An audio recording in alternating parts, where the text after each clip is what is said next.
Okay, guys, we're live. Okay, great. Thank you and good evening, everyone. Welcome. Happy holidays. Welcome to tonight's board workshop on Tuesday, November 30th, here at Fox Run Elementary School. I am Colin Huston, our board chair, along with Vice Chair Diana Carpio, newest board member Karen Nelson Bakey Nelson, and Janine Randolph on Zoom. And we're going to start tonight with our Pledge of Allegiance.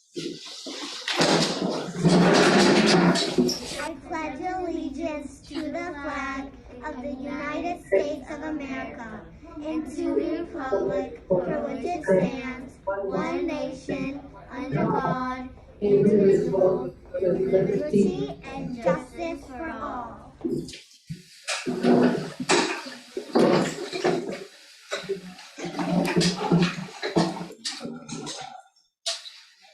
Excellent, thank you. Are those Fox Run students? Those Brookside. Brookside, thank you to our students at Brookside for leading us in the pledge. Thank you for everyone for joining us for tonight's workshop. It's I think, going to be a very in-depth and data-rich presentation, giving us an update on the roadmap to implementing students with disabilities recommendations. This is going to give us a step forward on some really rigorous work that's been conducted over the last year-ish. And we're looking forward to it. So I will hand it over to the superintendent to get us started. Thank you. Good evening, everyone. Thank you for joining us here today. We had a really robust study that took place last year around special education services and specialized learning throughout the district. That really gave us some valuable information in terms of where we are as a district and what are some of the areas that we need to look closely at to continue to refine our work and strengthen our practices across the district. Today, you're going to have the opportunity to hear from Fatima Susan Tejada, where we are in the scope of the work that we have mapped out thus far, and really thinking through what are some of the things that we're taking into consideration based on the findings of the study that we are trying to enhance and expand as a district, and also some of the wonderings that continue to permeate and we continue to look at closely to really address some of the needs across the district, particularly around providing services to a diverse learning population, but most importantly, making sure that we're well aligning and equipping our schools with the adequate personnel necessary to effectively support students, particularly looking at service hours and the impact of our staff's caseload and what that means in practice.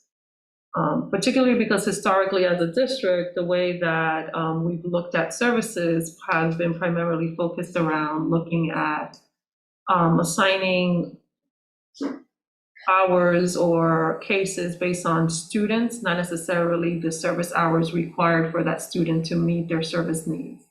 So we're really taking a really different approach in as how we think moving forward, how we are calculating, determining service hours for our staff so that they can maximize their efforts in supporting our students in manners that are most effective.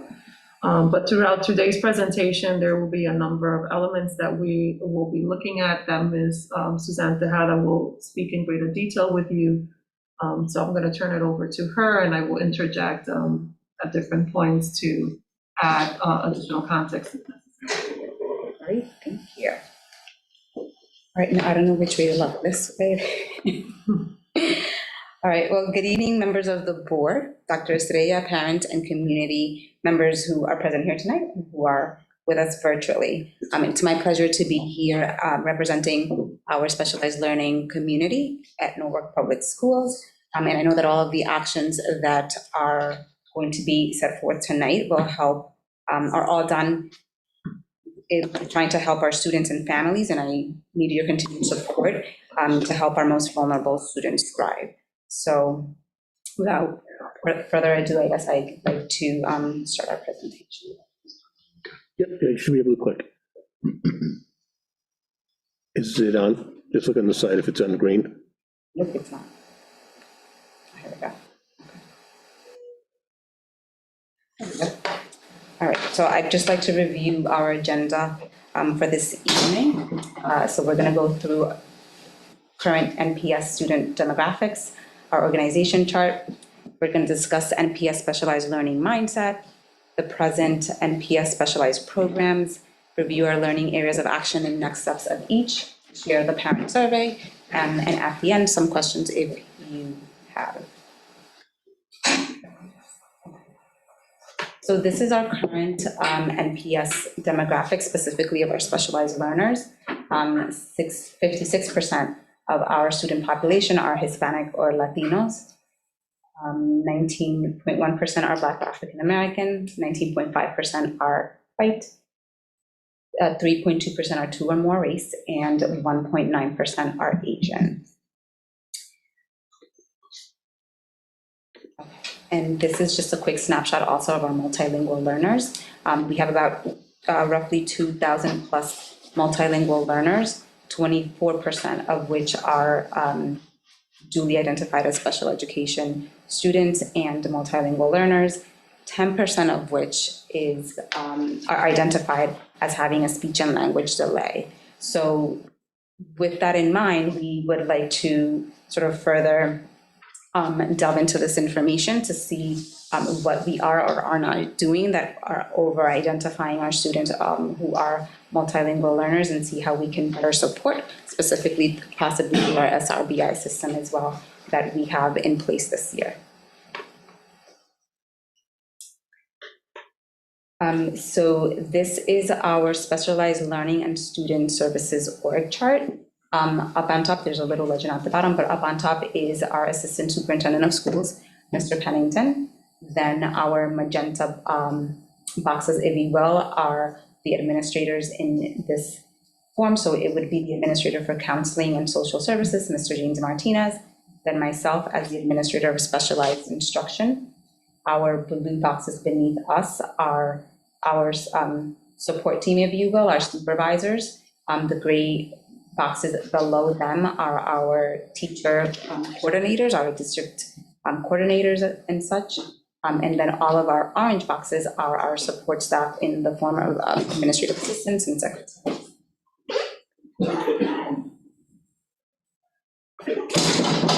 So this is a quick glimpse of our NPS learning mindset. So as you can see, equity and inclusion is, of course, our #1 priority, or one of our priorities. We believe in educating all children, regardless of their different abilities, through practices like co-teaching, inclusive settings, differentiation of curriculum, materials, and the learning environment. So looking at all of those things to make sure that we are providing an equitable and inclusive learning environment for all of our students. Along the same lines, the growth mindset, as our students are evolving, us as educators have to evolve as well, specifically in our work. Examples of that is our Nest to Pine transition programs, in which all teachers are designated in the specific designated schools are going to continue their work with neurodiverse students. So again, it's including all of the teachers, not just those 2 specific classrooms in each of these buildings. Additionally, we're working on training all teachers in Gillingham to better assist our students who have specific literacy or phonemic awareness needs. All teachers are also engaging in training of our core curriculum, and all the co-teachers as well are receiving the co-teacher training to elevate the classroom engagement, productivity, and effectiveness of all of our students. So through these different ways, if you will, as we see our students evolve, our work has to evolve, and those are some of the ways, as you will see tonight as well, that we are working toward that specific goal. And I think coupled and aligned to our strategic plan, one of the reasons why we unified curricular and instruction, the multilingual learning department, as well as the special education department into the umbrella of the Assistant Superintendent of Schools, was because we wanted to make sure that learning was fully integrated amongst all services, and that students that were receiving specialized services were really challenged with the same curricula with the adequate scaffolds in mind. So as Ms. Susanta had articulated, in part of the mindset shift is also really rethinking how we as an organization have structured ourselves to ensure that students, regardless of services that they are acquiring, are having access to the same curricula across the district, which is not something that was evident in the past and something that we've been working systematically to shift. And we've made sure that our special education teachers are fully integrated into the culture within all the schools that they're providing services.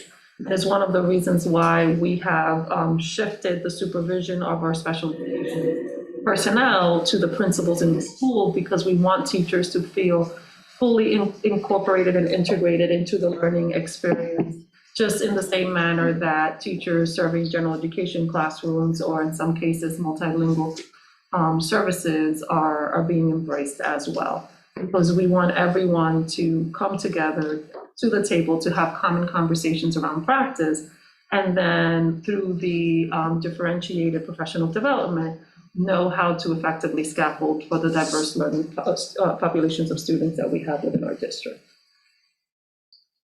Can I ask, are we finding opportunities for that to be a two-way street? So what I mean is, like, when we're thinking about minimizing the impact of disability and not making it a place, but rather a service, has that also informed some of our general ed instruction practices? Because, every student learns differently, and maybe there's ways that we can take some of the best practices from special ed as well. Is that happening? So one of the things that we're doing, particularly with the principals, is exposing them to training and how to effectively observe practice in special education classrooms, as well as multilingual, in classes that are servicing multilingual learners. And one of the things that we preface in these conversations is that these scaffolds and strategies are good for all children. So regardless of whether we're servicing a child that has not had a service identification, if a child is struggling in a particular area, these services are easily embedded and infused to provide those scaffolds when a child needs it. And in turn, a lot of the professional learning opportunities that we're starting to build for teachers also preface this idea that it doesn't matter that these are particularly tailored for special education services or language services. These strategies are good for all students, particularly when they're getting stuck in a particular area or domain. And I think Ms. Suzanne Tejada and other members of the team will speak about the SRBI process and how that's also being infused in the learning experience. Co-serving was also one of those really major areas that the Urban Collaborative, when they did their study of our school system, was an area that was deficient. So with that in mind, we also, and I'll talk more about it as we go along, but with that in mind, the co-teaching model is something that we want to also expand on. So having those general ed teachers co-teach, co-plan, co-serve with the SPED teachers is part of the way that we're trying to sort of bridge that gap and make sure that folks who are not necessarily SPED educated, trained, are able to get those strategies and common practices that we as special educators would have in our toolbox. So Awesome. Yeah. sure. So as you mentioned, special education being a service, not a place. So with that in mind, this is why we are putting all of these structures, setting them forth and trying to sort of immerse everyone in the same conversation and the same trainings and strategies, so that we are all, again, it's not my student, but our student, and we're all able to provide the supports that the child needs, regardless of what our certification might be. So these are some of our service delivery methods. So we have that inclusion or push-in model, the resource pull-out model, which is the one that has historically been known, not just in NPS, but all over. So I'm more of the inclusion model type of educator. We're encouraging, again, all teachers to sort of move toward this model, because again, it's not only benefiting our specifically identified special ed students, but it can also benefit other students in the classroom. Then you have your individual services, your small group services, a combination of both, individual and small group, and then consultation with team members. This is also a way that we have been able to provide supports for teachers that are general educators through this consultation of team times or hours that are put forth when they're pushing in for a specific student. So that's one of the ways too that I feel that we can provide that additional sort of layer of strategies and supports for our gen ed teachers. Okay, so these are our specialized programs, pre-K through 5. I'm sorry that I didn't come with that specific handout, but it will be made available to you all. This is specifically looking at pre-K 5. And as you can see on the left-hand side, it's all of our schools, starting from pre-K at NECC, all the way through Wolfpit, and then the programs that they offer at each of the locations, and then a quick explanation of each. And again, the grade level. So co-teaching is something, again, that I personally am very drawn to, and I did it as a classroom teacher. And it's something, again, that is helpful to all, not just our students who are specifically special ed students. It's an integrated special ed and general ed program in which children, again, all sort of live together. And the hope is that we don't know who needs a specific service and who is our general ed student, because we're all sort of co-serving that population. And then we have, in all of these schools, we also do have the resource room, which is typically that pull-out model, versus co-teaching, which is the more inclusive. So if we're looking down the line, the NEST program here at Fox Run, and as you will see at PONUS, it's a co-teaching, fully inclusive model for students with in the autism spectrum, with autism spectrum disorder, which develops their academic skills and social competencies. In this particular school, they're in grades K, 2nd, and 4th. Again, if you're looking down, one of our other specific programs is a transition program at NARAMEC, which is direct explicit instruction using OG approach in language arts. At Rowayton, we have co-teaching resource, our special class, and which is also an intensive instruction by a special education teacher with integration into the general education setting. Again, here we're always looking for those experiences and practices in which we are typically developing students with our students who have an IEP or our special education students. Further down, we have Success, which is a positive behavior intervention program using DBT taught by the special education teacher. In these particular programs, we do have them in K through 2 or in 3 through 5. And at Wolfpit, we have our LEAP program, which is an academic and communication skill development with behavioral embedded using ABA. So these are our specialized programs K-5. And again, for 6-12, they mirror each other to some extent, again, with our older students. Further down at Norwalk High and after high school, we have Project Search and Norwalk Next Steps. And again, those are sort of career readiness and life skills programs for our older students with special needs.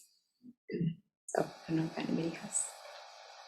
I think one of the things that I will also add is that as we continue to look at our program design and the scope of the work, we're constantly looking at what are the additional programs and pathways that we need to integrate into our K to 12 plus spectrum, right? Because right now, particularly with NEST, that you will learn later on, we'll be shifting in title and a little bit in approach. We currently have it K to 8. So one of the things that we are in conversations about is how do we now extend this program to our high schools as our students continue to transition through the grades so that we can have the full K to 12 continuum. And it just adds to the conversation we previously had at our business meeting, where we were talking about pathways and the importance of really integrating what's happening across the district and ensuring that we have a K to 12 continuum across across the district at large, and that the services that either we initiated in elementary school now are expanding through the scope of middle and high school, or vice versa. In some cases, we have programs that started at the high school level that we're backwards planning into middle and elementary school. So NEST is one of a few examples where we are really looking at the pathway and how do we continue to extend it so that we have that K to 12 continuum, and in special education, the special education services in some cases K to 12 plus. And I'm just, I think for everyone's benefit, I'm trying to map all these programs in all the different buildings with the org chart that you showed us earlier. If you don't mind, can you go back to it? And just thinking about like the supervisory roles and the teachers in the classrooms, like are we sufficiently resourced for this kind of expansion in the integrated model? Well, as you know, aside from COVID. Yeah. Right. Right now we are looking into the future and what we need. We are already sort of recruiting for some of these positions that we are going to need, because again, as our programs grow, we're going to need more of sort of that manpower. But right now we are able to sustain them. Moving forward, we will have to sort of look for more support, if you will, in that area in terms of to be able to educate our students in the programs as we have them now. I think like just to further extend that, do we have enough personnel now to fulfill the need? Our staff is pretty stretched.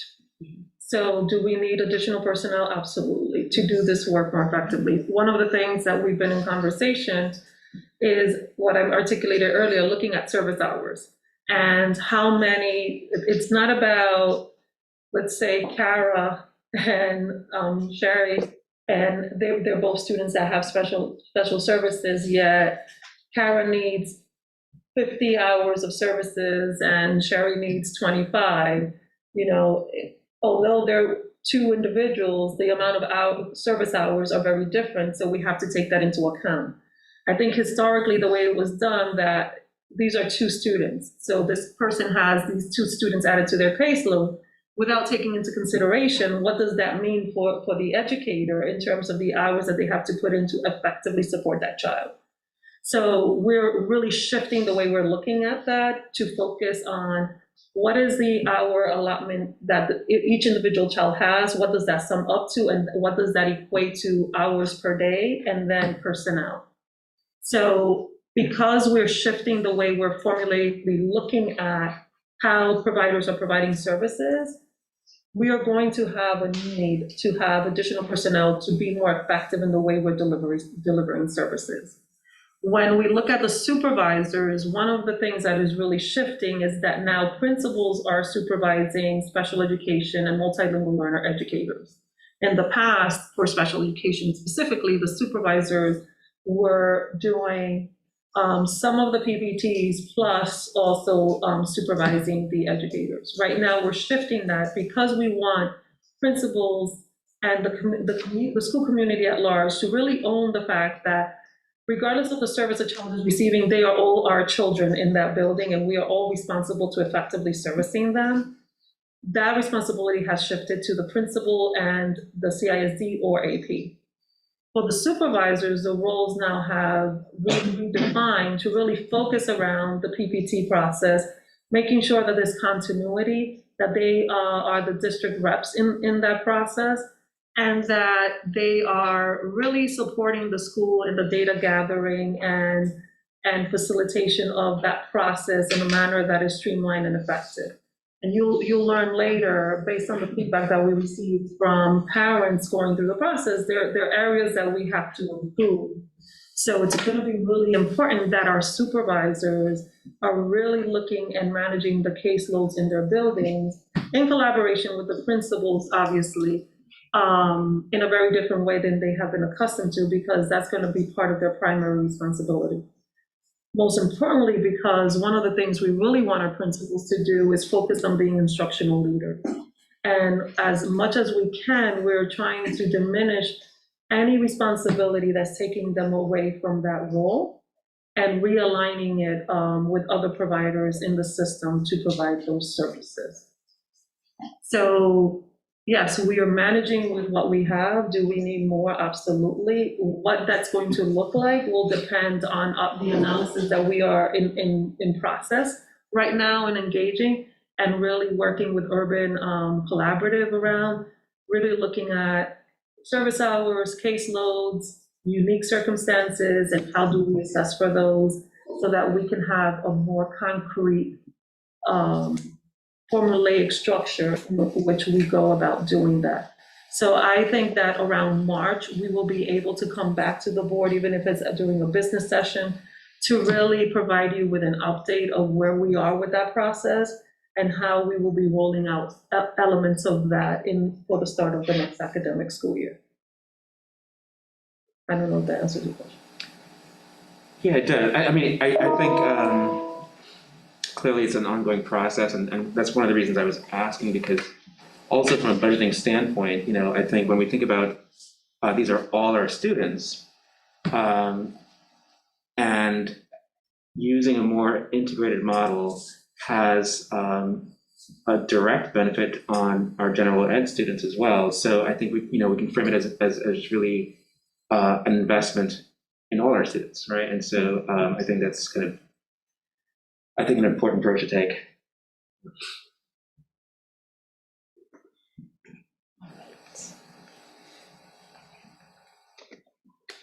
All right, so in this next slide, I just wanted to show you again the benefits and a snippet of what some of our specialized programs do provide for our students. And this is one of the programs that lives here where we are tonight at Fox Run Elementary, and the NEST program. So Yeah, I think if you click it, should.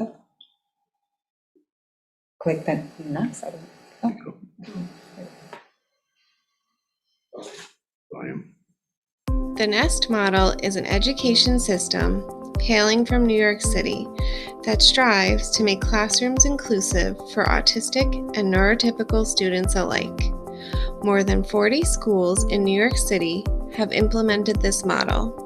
Norwalk currently is the only school district in Connecticut to have adopted this model. NEST classrooms are co-taught by one general education teacher and one special education teacher who work collaboratively to meet the needs of all of their students. Typically, NEST classes are a little smaller with 3 to 4 atypical students and 12 to 14 neurotypical students. All NEST service providers are trained in specialized teaching strategies for students with autism and work weekly as a team to collaborate and case conference student progress.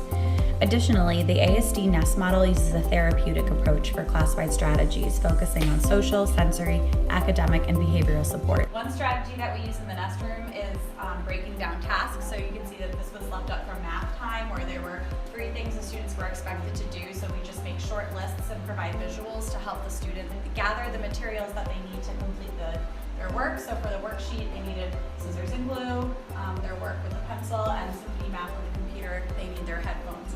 Additionally, we have the visual schedule for the day, so this helps students know what's to come, and we use a little fox to move down for each point during the day, and this is helpful if there's anything unexpected that we wouldn't normally have in a day. We can just swap it out and review it in the morning, and it helps students stay prepared for what's to come. Another visual that's used in the classroom is called a 5-point scale. This one here is for voice modulation and voice control. The students know that a level 1 is silent, and we also use different hand signals to help students tell us what they need throughout the day. This helps with having less students raising their hands and less students talking at a time, so they just give a hand signal and we nod our heads and then we move on. We also give students a wobble stool to use throughout the day. If they find that they're having trouble focusing or getting their work done in the normal chair, they can move to the wobble stool, and this just helps them regulate their bodies and get focused to do the work. We also offer a break area in our classroom or a recharge station where students can come if they need a break or need to refocus. They set the timer and everyone has a bag of fidgets that they use to help calm them down. They can do some breathing exercises to regroup and then come back to the class to get started on their work. Nest classrooms teach the same standards and curriculum as the other classes on their grade level.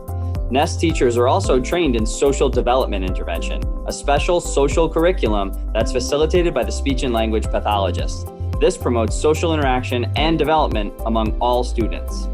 Students in the Nest classroom who are identified with autism spectrum disorder receive social development intervention, or SDI, with a trained speech and language pathologist on a weekly basis. SDI is an essential component of the Nest model. Access to the curriculum requires sharing your thinking, gathering information from others, and collaboration, all forms of social communication. Engaging with others in a way that works best for each student is a life skill that supports independence.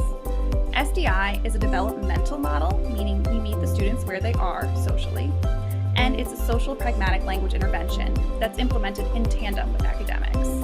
The student's teacher attends the SDI sessions on a weekly basis.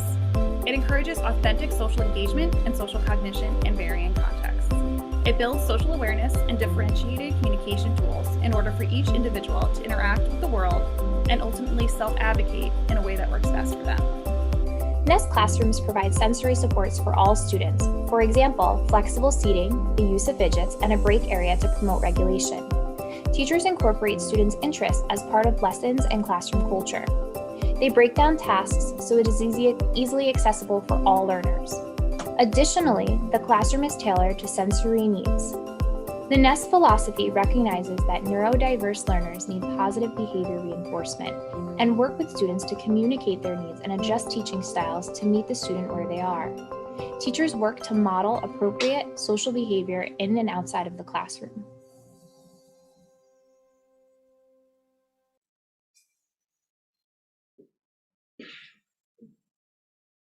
So again, as you can see, a lot of the strategies and interventions, if you will, and different things that they do in terms of just that that social emotional piece and the movement piece for our students with an IEP are also beneficial for our Gen Ed students. So again, this is a model that is going to transition. The transition is not going to be that it's going away. It's actually going to expand within our schools, and the hope is that eventually at some point it'll grow even larger so that we can provide these such support and more inclusive settings for all of the students. And again, we're moving from Nest to PINE for our next academic year. PINE stands for Program of Inclusion for Neurodiverse Education and replicates the NYU ASD program. Although the Nest will no longer be our name, if you will, we still will identify with the program's philosophy, and the integrity of the program will remain the same, along with the support and mentorship of NYU. So even though the name is changing and we can no longer use Nest, it will be PINE, we will still have their support in terms of that collaborative nature, the teacher co-planning structures, and they will also be able to consult actually at a dime's time if a teacher needs it. It doesn't necessarily have to be as structured as it is now. So I think that's one of the benefits also of this transition, that we're actually able to access the expertise of NYU to support our classrooms and our teachers. And I think just for context, I think it's important for the board to know that transitioning from Nest to PINE is not necessarily something that we decided or had the choice. It's something that NYU has made a decision that Nest is only going, the concept of Nest, or the name Nest, is only going to exist in New York City schools. And any school district outside of New York City would have to adopt to PINE. Some of the benefits, as articulated by Ms. Suzanne Tejada, is that with PINE, it brings even a more holistic approach, because it's bringing the whole school community together in this philosophy. So regardless of whether it's a class that is really focused around PINE, the whole school community is going to be fully immersed in this practice. And the principal of Fox Run, Carla has been really embracing this work here and has really seen this as a very positive benefit for her school community, and really defining and bringing together the whole Fox Run, for lack of a better word, to embrace this practice as a community at large. So it has all the same provisions as NETS, though, right? It's pretty much the same program, it's just a different name. It's a different name. And some of the approaches are different because with Pine, it's focusing on a whole school, more holistic approach. NES was more centered around the classroom. Pine extends beyond the classroom to the school at large. So is this sort of like a pilot that the expectation is that it'll be district-wide? Because right now, this is just at Fox Run, right? So it's a Fox Run and Ponus. Okay. So both at Fox Run and Ponus, they will be transitioning from Nest to Pine. Okay. And what in terms of the scope of the district, Right. one of the things that we have to think about, once the students at Ponus graduate into high school, how we need to build a program at the high school level that they could then transition to and continue to have the supports. I mean, will this Pine program be in other elementary schools, or this is just a program that's just for Fox Run? So right now, Right, it'll correct, still right be now. housed at Fox Run and Ponus Mhm. for the coming year, Right. but our hope is, Expand. yeah, that it'll Mhm. expand at some point. And also depends on demand, right? So it Correct. depends on how many students we have a need for the program. Like right now, we are satisfying the district need by having Fox Run, Ponus, and eventually a high school servicing students. If we see an increase in this particular service need, then obviously we would expand to other schools or extend the program further here at Fox Run and the other schools that. So if a particular kid had a criteria to be in that program, could he or she go out of district? Is it that kind of a thing? Like if somebody was at row 8 in elementary school and had the criteria to get serviced from this program, could that person technically be considered someone for that program? It's district-wide. Right, So yeah. wherever in the district a child is identified with the need, they would right. be then Gotcha. offered a seat here at the school.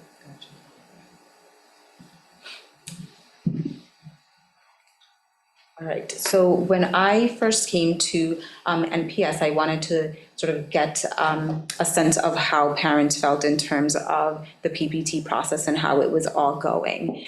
So what I initially did when I first arrived, a long time ago, feels like 7 years ago, was to pretty much send out a survey to all parents, both parents who have 504, whose students have 504, and parents of students who have an IEP, who are in special education. And some of the common themes that we noticed as we analyzed the information was the suggestions of wanting to feel more empathy and the communication to be also a bit clearer and sort of more to be able to have more of that open communication and empathy when it comes to the process through that process. So I'm just going to click over to the other one as well. Again, how did you feel about the outcome of the last meeting? And again, we saw that common theme of empathy, information needed, so that communication, and better quality of instructional services expected, et cetera. So seeing that this was, again, hearing it loud and clear, being able to analyze and see it, a lot of the work that we are doing is basically very much geared toward this, making sure that one, parents feel supported. So again, that shift in the supervisory role and the supports that we're trying to put in place with our staff, and also at the building level, we're hoping that all of these supports and information that we are putting forth throughout the district in several different languages, and sending out just data and being more prepared, will hopefully see an increase in both of these sort of feelings that folks had. One way that we are doing that is we are hopefully starting earlier next year, we'll be able to send out surveys after our PPT meeting so that we can ascertain how the parents are feeling and how we have grown in those specific areas. Sorry, Susan, those two surveys you said were sent out about 7 years apart? No, I was joking. So- I feel like when I got here 7 years ago, it feels like I've been I here. caught it now, got it, okay. Oh, the reason I was asking is that I wonder, are we gonna use this as a baseline to do follow-up surveys? And Correct. kind of track Yes. different kinds of, yeah. So my intent is to send it 3 times a year. So at the beginning of the year, middle of the year, end of the year. Because again, I want to be able to send out these smaller, if you will, surveys to the parents after each meeting so that we can see if we are, with all of, again, the supports and the information that we're all sharing and the co-serving and co-teaching being sort of our priority, how that all of those things have helped to make our communication and the feeling of being more empathetic with our parents at the meetings. We're also, in terms of those MLL folks and families, we're trying to, as you'll see in a few minutes, we're trying to engage them in other ways as well, so that they can also just come well prepared in terms of the information that they will be hearing or needing to understand, so that when they are sitting in that PPT meetings or if they be in that PPT process, they feel better prepared and will know what types of questions to ask, because as you know, as a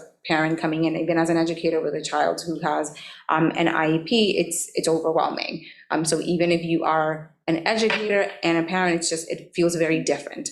So we want to make sure, again, that we are able to communicate these things beforehand to parents in any which way we can on our website, those support groups, to make sure that they feel from the get-go supported and know who to turn to or who to reach out to when they need any additional information about the process or where they should go.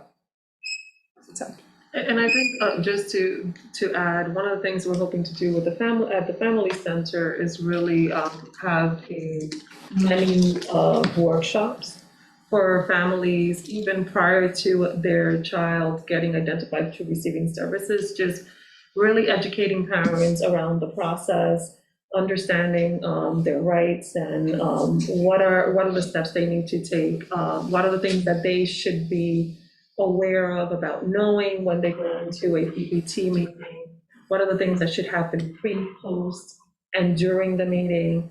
Because one of the things we also heard beyond this survey, but I heard this a lot with my small group conversations as I entered the district, is this need to be educated in the process and understanding the process well, so that they can make well-informed decisions. So once the family center opens up, one of the things that we're hoping to do, not only for special education services, but also as multilingual learners, we have so many in the district. What is the process and what are the services, and how do you as a parent become aware so that you know how to take advantage of the opportunities that we have to offer as a district and make the best, most informed decisions for your children.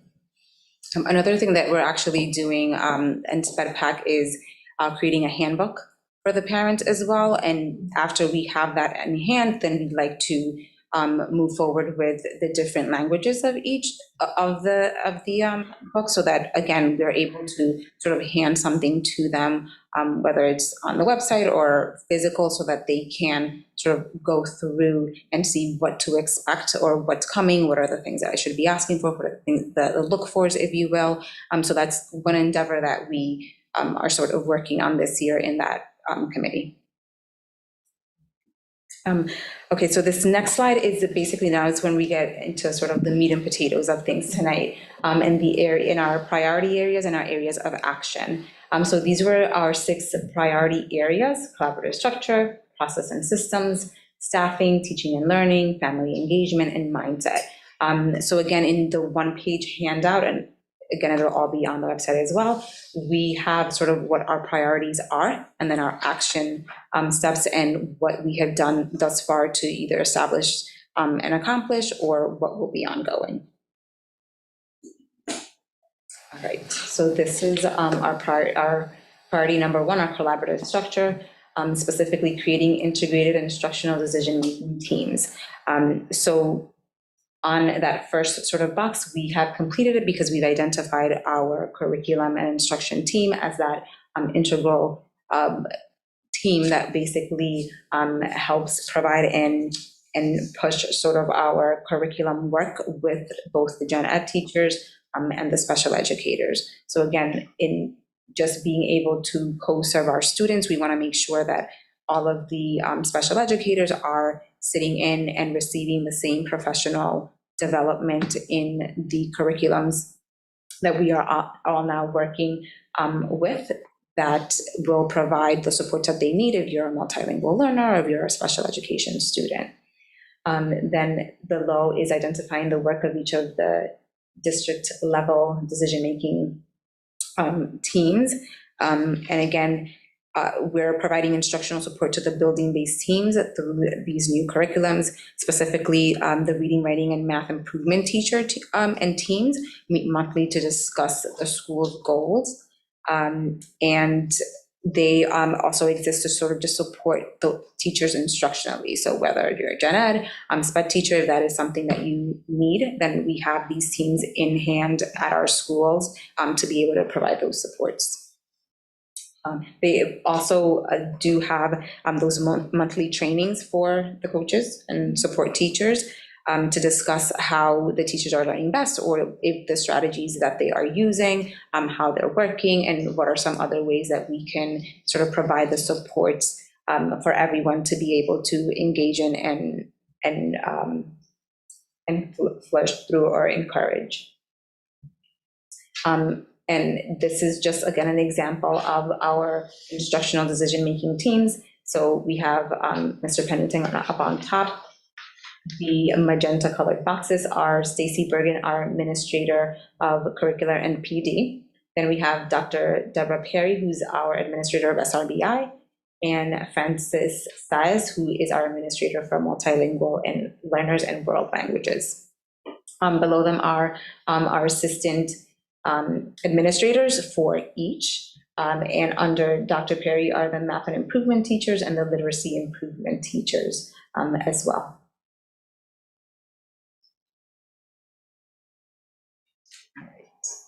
So this is our next priority on our collaborative structure. So it's create systems of coherence and instructional priorities.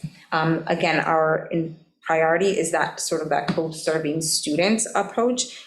We will begin to sort of delve and analyze further as the year goes along, but we do know that this is what we're working towards, again, to make it a more inclusive environment all around throughout NPS.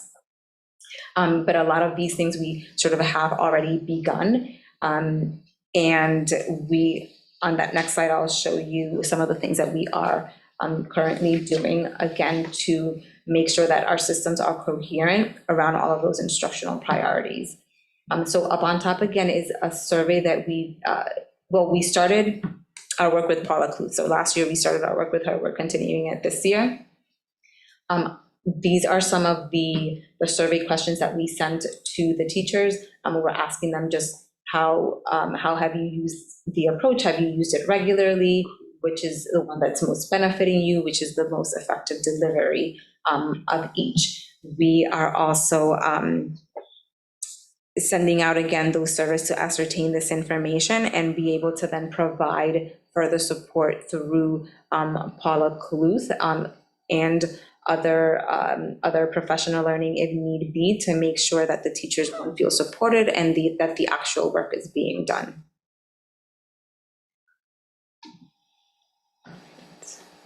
Our next priority, process and systems. We're identifying and meeting students' learning needs using the SRBI system with integrity. So one of the things that came up in a lot of the conversations during my listening and learning conversations, as well as we were in the process of designing the strategic plan, was a concern from parents that students, their children were not being identified in having areas of development or potential disabilities early on in the process, or they needed to initiate the PPT process because there was a lack of identification or process in which kids were being identified in having areas of concern that needed to be further analyzed and assessed that could potentially lead to maybe special education services being provided.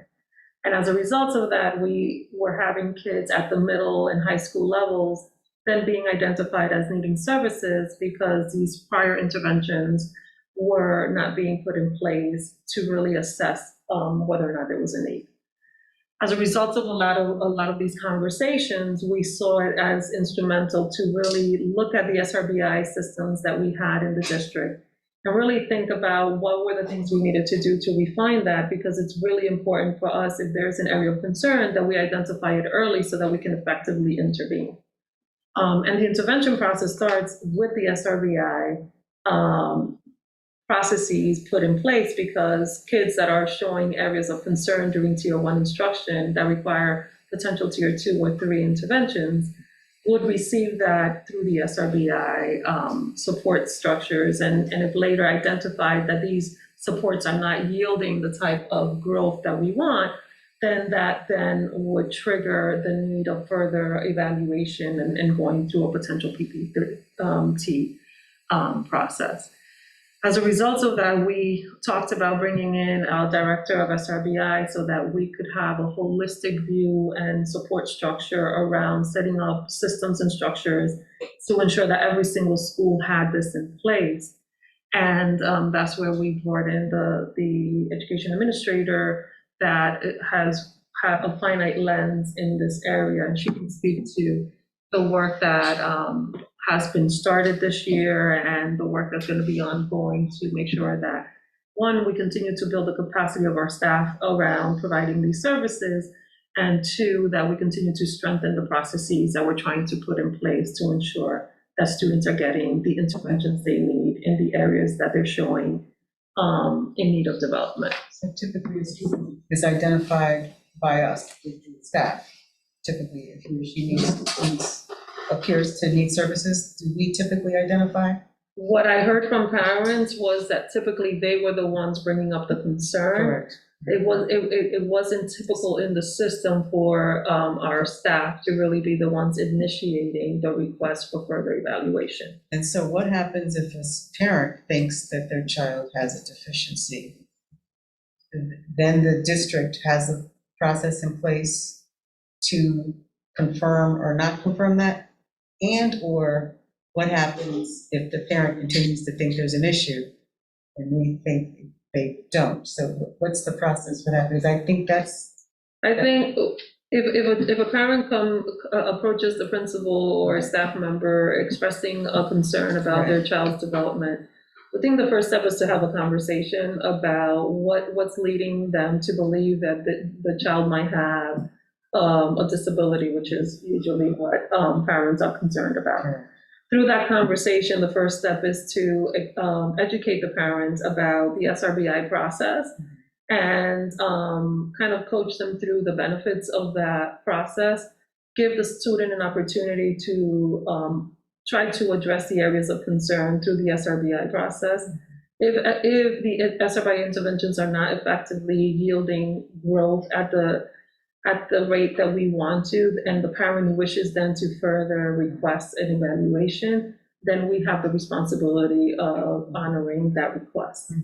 But as educators, we first have the responsibility to educate the parent that the first step is to initiate interventions through the SRBI process and allow that to work. It doesn't happen overnight, and I think the misconception a lot of times is like, well, we're going to try this for 2 weeks, and if it doesn't work, then we move to the next thing.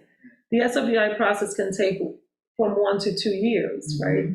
It doesn't mean that because you're waiting that time that the child is not getting what they need, because in reality, you are providing interventions. Our last resort is to move into a restrictive environment or to identify a child unless it's absolutely necessary. And sometimes a lot of people have the perception that it needs to be done in an expeditious way. But if the SRBI work is being done, then the child is getting intervention. And it's not like waiting is taking away. It's actually allowing the child to acquire supports in their general education setting, and the SRBI process allows them to get the interventions that they need. If they don't seem to be yielding what we want, then we move forward with something more intensive. How early do we do that? As early as kindergarten or is it first grade? Kindergarten we can do? Okay. We started it now K-8 in all schools. It's a 30-minute block daily in all schools. And as you see up here, so we have, as Dr. Estrella was just referring to, so we have that tier 1, that universal, that's given in all classrooms. And then as we saw in the organization chart, we have improvement teachers in the areas of reading and writing that do tier 2, and we also have tier 2 provided in the classroom also to provide that support. And again, it's a daily 30-minute small group, so here's some groups of reading and writing and math groups that we have in different schools. In our tier 2, we really assess, are they making progress? And we do it through cycles. So we do a 6 to 8 week cycle and look through that data. And when you were referring to how do we find these students, we use a lot of different data. So we use summative assessments. We use some formative assessments from the classroom. We use universal screeners. We also use our state evaluations, obviously our SBAC testing. And we look at all of that. And we're building up a robust program of different scientific research-based programs that we can really help support these students and see, are they making growth in different areas? We have areas for phonics, we have areas for comprehension. So even if we started with an instructional focus and we weren't seeing that improvement, we might align it to a different instructional focus. Because as Dr. Estrella was saying, it's not something that just happens overnight. It could be a process that's ongoing. And if they're responding to that support of that small group instruction, then we're going to continue with that. If we're not seeing that, that's when we look at, do we need to see a little bit further? And that's when we look at more intense. So when we're looking at tier 2, we're looking at 2 to 3 days a week. And our tier 3 is daily with groups of 3 to 1. And it's really intense by our improvement teachers who have reading degrees for our reading and writing improvement teachers. And our math improvement teachers are using a very comprehensive program that is outside of our IM curriculum to really tier and see if they're working on the foundations of math and not understanding that. And that's when we would bring in the other component of seeing, where do we need to go from here. We do get, information from classroom teachers too, so they are part of this process. We look at, assistance forms from general education teachers, but this is a general education process. So it's something that, as we were just talking about, everybody gets to benefit from. Everybody's provided with this support. And as Mrs. Ana Chahada was talking about, we have trainings. We've been providing a lot of programming for a lot of different students. And we've been involving improvement teachers, coaches, and gen ed teachers in all of this to be able to provide that support. So we even have some instructional paras that might be able to provide some of that support. So every school might look different in that model, but we are able to provide that support daily to all students, at least in the tier 1. And it can be enrichment or it could be intervention. We have to look at that. And it's not just for academics, also social emotional support, where we're looking at our tiered system. And so that we can provide that support for students that are maybe not identified but need more support in the realm of social emotional.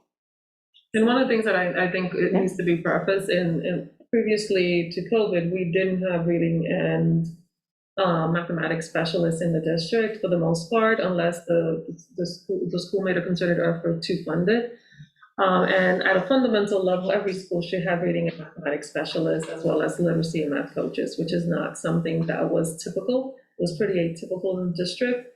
And as a result of what we saw areas of concern district-wide because of COVID, we wanted to make sure that all of the schools had the intervention as necessary to really accelerate learning, but also create the environment to address some of the challenges or concerns that parents had raised during our conversations were not happening as a result of the fact that we really didn't have the interventionists and specialists in the building really catering to provide these services. So as we think about our budget and we think about how we resource our schools in the next few years, I think it's going to be really important to really look at the value of these specialists in our schools, because they're doing a phenomenal job with, we only have one of each in every school, and we need more than that. But, and despite that, our educators are doing an incredible job of trying to make this work as best as possible to ensure that our kids are elevating their learning experience, especially after so much learning loss. Do we know approximately what's about the percentage of children who are getting services in our district about? Do we know? About What services? So Percentage. SRBI? percentage of kids in the district who are receiving services? Which service? Sped services? Sped services. Approximately. I mean, it's still about 20% of the budget, right? So maybe 30. You're asking what percent of our population is students with special education services? Correct. Yeah. Yeah.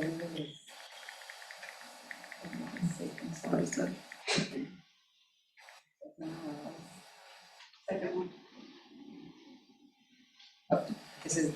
Multilingual learners is 24.8%. Do you know, she's asking you what is the total number district-wide? I believe it's 15%. 15%. Yeah. Okay. 15? Yeah. 15%. Yeah. Thank you.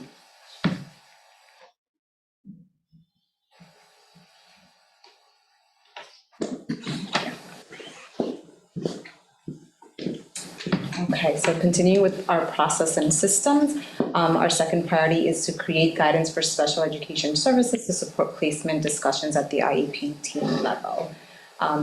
So again, we are working, this specific work of that first bullet point, consistency in placement for disability-related needs and services. We're actually going to begin the work of the quality IEP training in the spring of 2022 with the Connecticut State Department of Ed, as well as continuing that work based upon the IEP reviews, et cetera. With the new IEP system, a lot of the things that we have seen in those IEPs that we're looking at will be diminished because there are less sort of human errors, if you will, and drop down menus and lists that you can choose from. So it'll help with just writing our goals and our present level of performance as they live in this new document when it gets started in July of this year. So creating professional development in identified areas of need, we will focus on in our year 2, depending upon how our July sort of workshop goes and all of the new things, the new learning that'll happen in the spring, we'll be able to gather that information and see how we can best tailor those professional development or learning days for our teachers.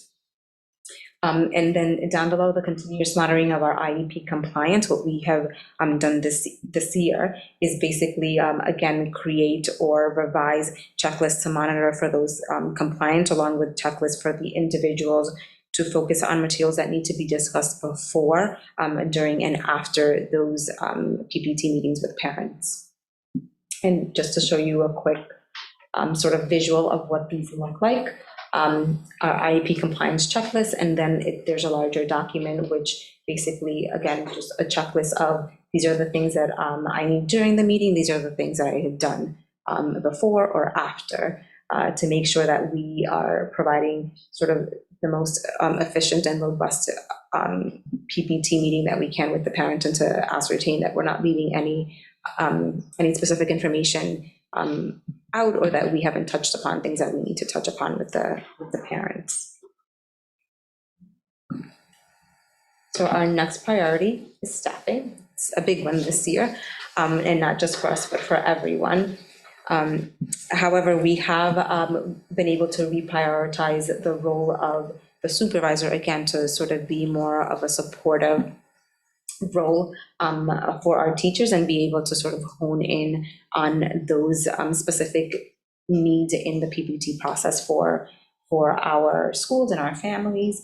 Reviewing the special ed teacher job description is something that we will be working toward our next school year. Reviewing para-educator job descriptions. So this year we were able to hold 3 learning days or professional development days for our para-educators. The one done in November was specifically fruitful because it really touched upon just their job responsibilities and what are some things that they can do better to support our students and support our teachers in the classroom. And again, something that we are continuously discussing is those allocations of formula or ratios to infuse flexibility in those caseloads of our teachers. So we have begun that work as well. And it'll be ongoing depending again on just, who our students are, our population, and what are the needs, sort of the needs assessment of our population, of both teachers and students. And then considering appropriate guidance of services missed due to provider availability. So one way in which we have been able to sort of tackle that, the problem of these missed services is being able to provide those before and after school sessions. If parents and teachers are able to sort of consider and work with, and we have been able to do that fiscally through the ESSER funds.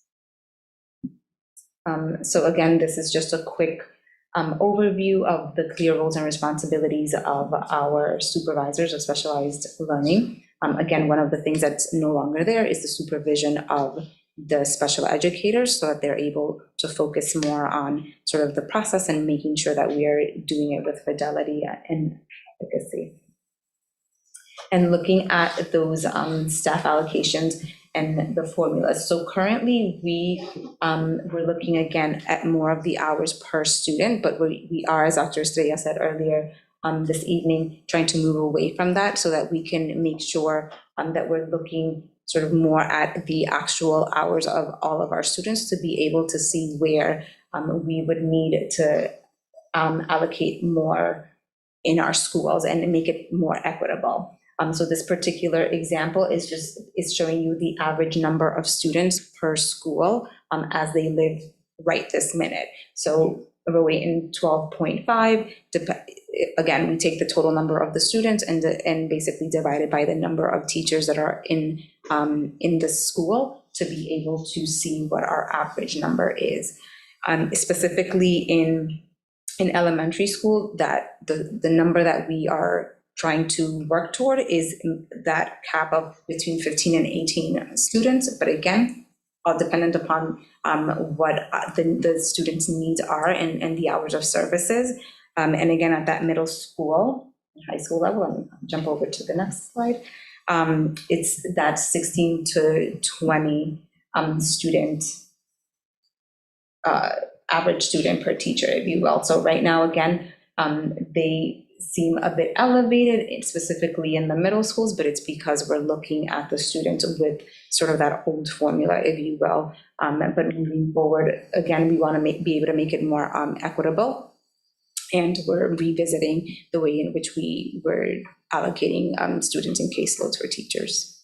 So I think one of the challenges with looking at it by student, you could have, in looking at the sample, Roten and Ponas, you have 21, 18, about 18 student caseload, but you could have that caseload of 18 have twice the number of service hours. So it doesn't really tell you the true narrative of what the required amount of work is for that provider in the context of the need of that child, of that population of students.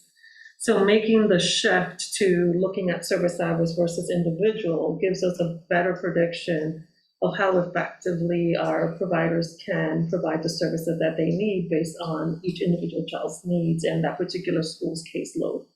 Because you could have a school with 18 that might need 2 providers and a school with 21 that only needs 1. So it's based more on what the IEP articulates in terms of hours of service versus the individual child itself in isolation. And is that sorry, go ahead. You explained to me the difference why NOACI and PTEC are separated, but Brian McLean and CGS are combined. Because it says CGS combined with Brian McLean High School, while NOACI is separated with PTEC. What is the difference in those 2 different areas? Because the provider, they have small numbers. Small numbers. It's based on, it's the It's based number on of students caseload. receiving support. So with a small number, So they were infused with a special education teacher from Brian. If you look at the total service hours in Norwalk High School and P-Tech, they require 2 providers versus the Brian McBendon only needs 1 because their total number of students is 16 relative to Norwalk High and P-Tech combined, it's approximately 30 students. Right, but you don't show CGS separate. Like if CGS had 2. Because they don't have a designated provider for that building, because they have such a small need in terms of service, the service is being provided by the person assigned to Brian McBendon. But we can give you the exact number of students that are receiving services. We can email you that information. Please, thank you. And one question I was going to ask, do we know if this shift to focusing on service hours versus that student ratio is being done in other districts as well? Is that something, just out of curiosity, I know it's not always apples to apples, but just in terms of how we can benchmark some of our data? I think different districts are doing it in different ways, and they provide a different menu of services. For us, we are very unique because we provide, I think, a portfolio of services that is of larger scope than many other districts. Because of the intentional efforts that happened a few years ago in bringing kids out of district into district. And that continues to be something that we continue to examine and really look at our programming design and think about what additional programs we need to infuse to bring more of our students that are outplaced into the district, because at the end of the day, it will cost us less per pupil, and we could potentially enhance our programs and even in many perspectives provide better service than having to have our kids outplaced somewhere else. And what is the timing for the new formula? So that by March, we would have a sense of what it's going to equate to. And if you need it sooner, just let us know. We'll try. It's work in progress. We should have it sooner. I just don't want to create false expectations. Right. If anything happens, correct. But the minute that we have the formulas outlined, we will make sure we add it to our agenda and present it to the board. Great.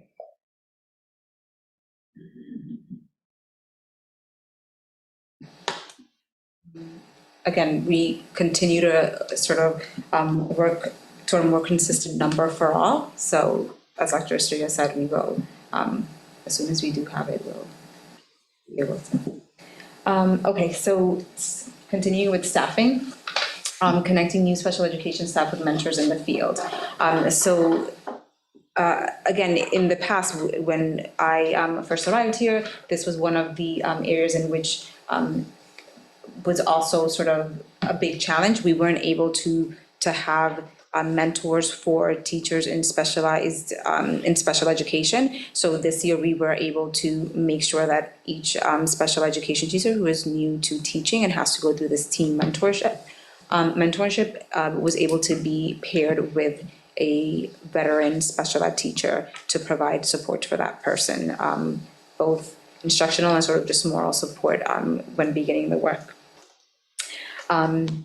The next priority, using information from exit interviews for continuous improvement. So again, I personally specifically haven't been able to review for the past 3 years, but we're working with HR in order to be able to have more information and analyze that data.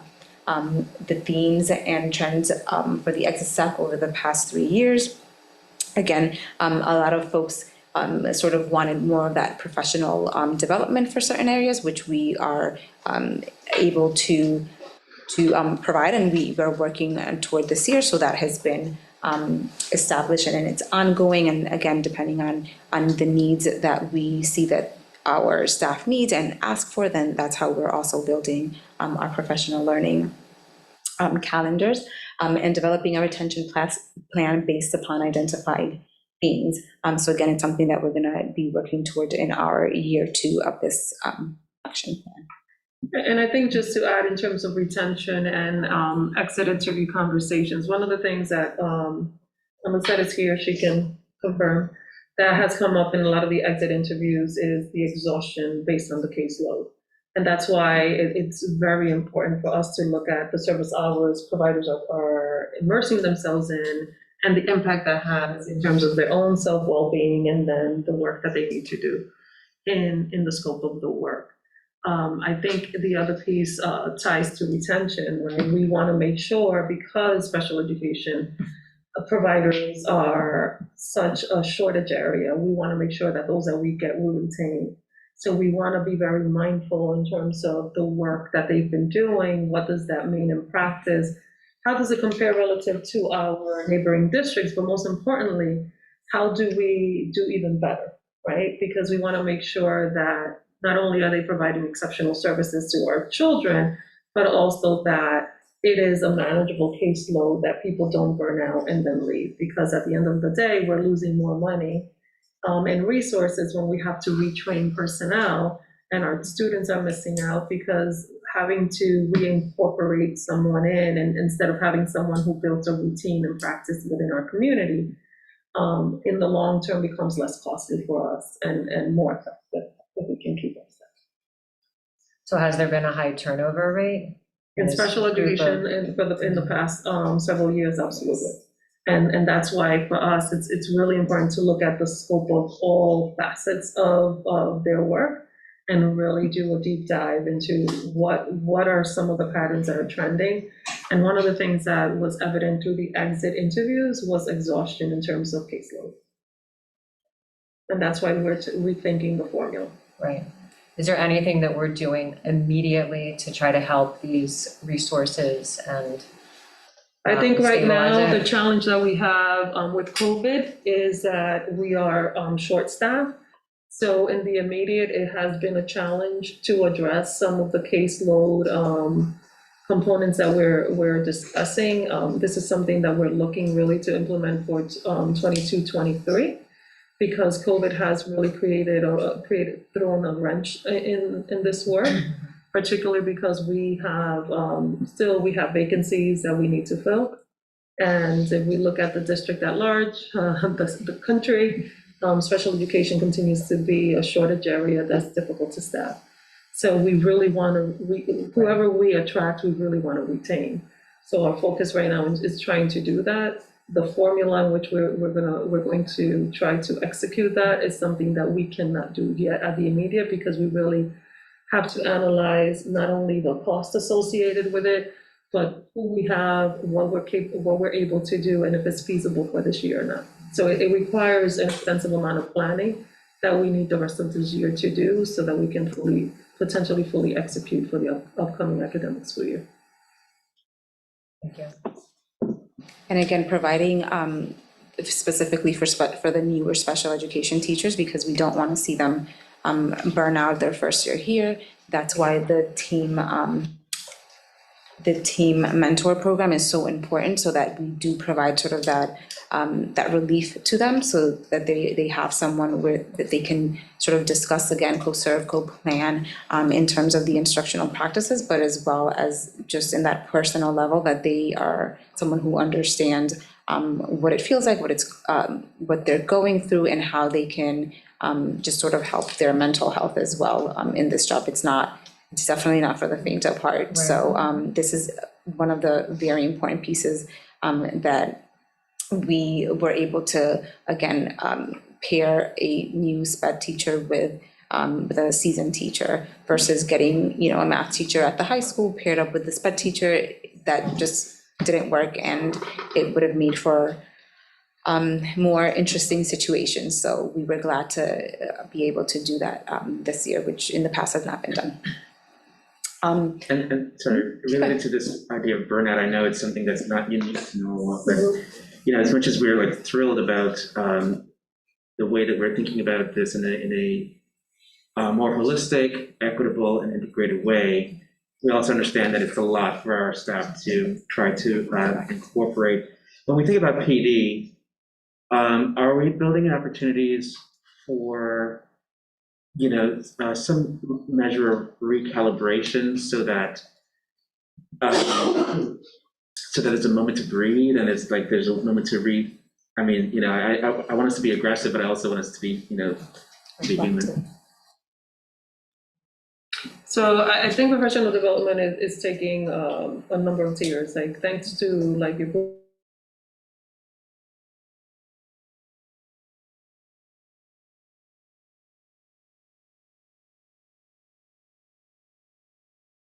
Together to have those kinds of collaborative conversations, either through a teacher team, small group discussion, or collaborative planning within their schools. Every principal has the autonomy to design professional development based on the scope of need in their building, based on patterns and trends they're noticing through their observations.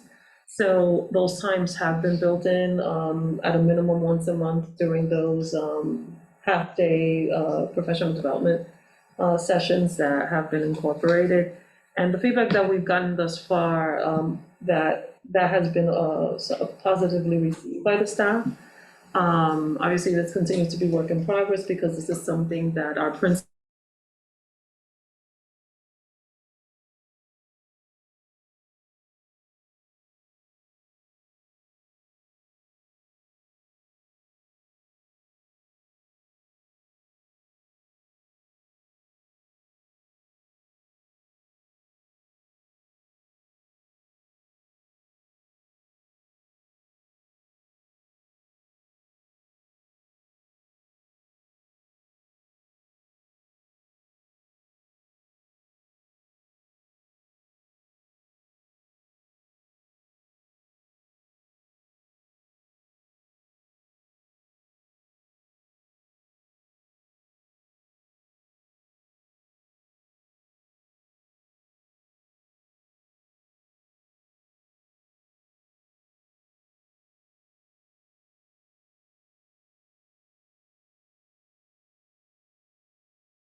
Hi, guys, we'll be back in just a minute. Sounds like we're back up and running now. I'm just gonna put us on mute for a moment.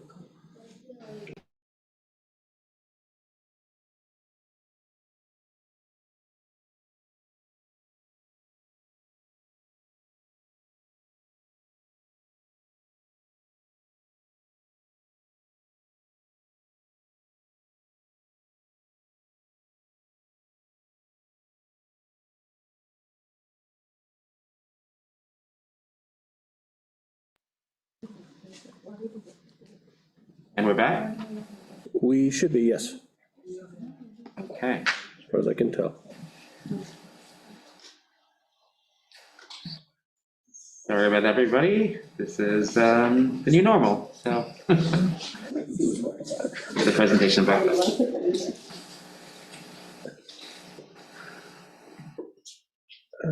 Sorry about that.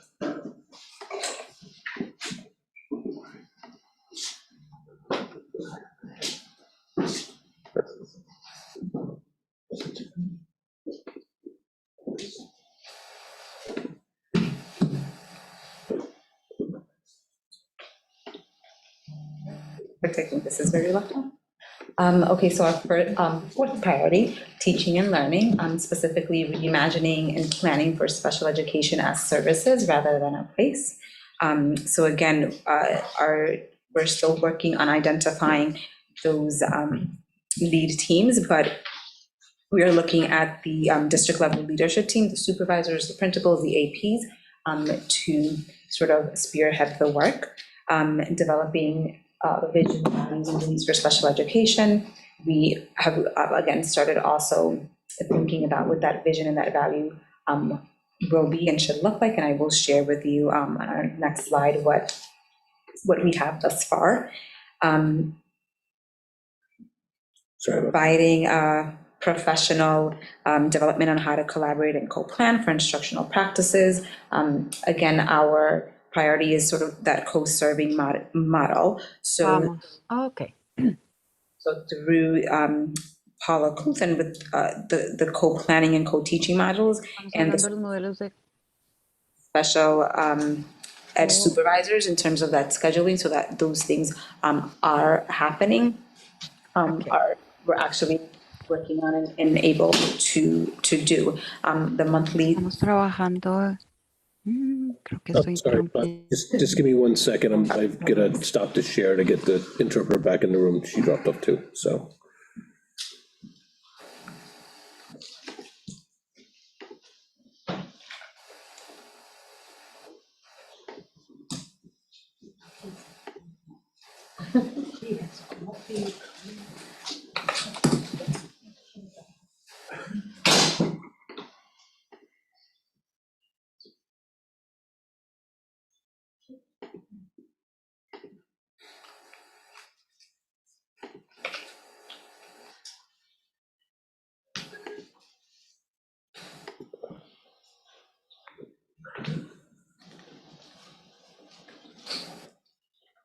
You're good.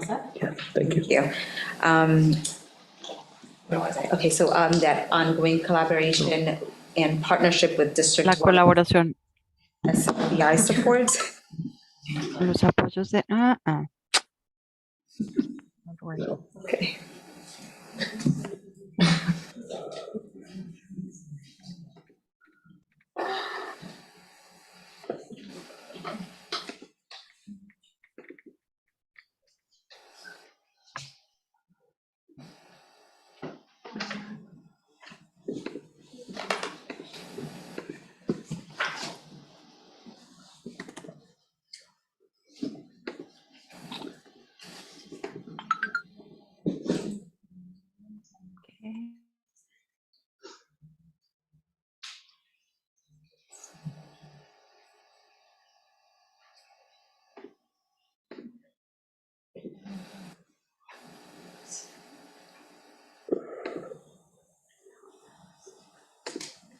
Okay, we should be set now.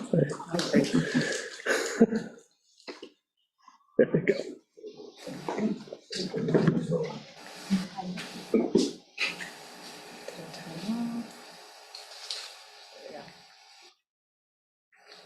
Not sure why it's not clicking, but it's okay. Are we good? Yeah. Okay.